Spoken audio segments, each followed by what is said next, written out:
In this video, I am going to show you how to download and install Telegram on Windows 10. Installing Telegram on your Windows device is a straightforward process. Follow these steps to get started. 1.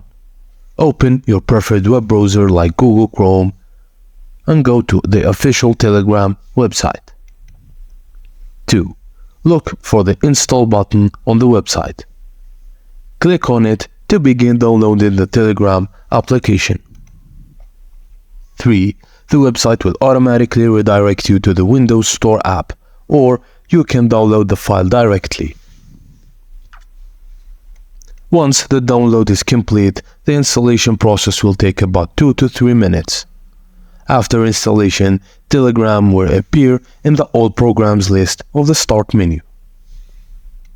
Click on the Telegram app from the Start menu or from the desktop to open it.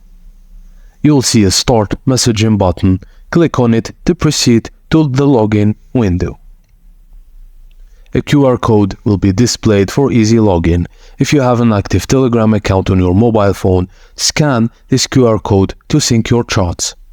If you don't have a Telegram account on your phone, select or log in using phone number. Provide your phone number and enter the OTP sent to your phone verification. After entering the OTP received via message, you'll gain access to Telegram on your Windows device, allowing you to start messaging just like on your smartphone. And that's it, guys. Thank you for watching, and please don't forget to like and subscribe for more.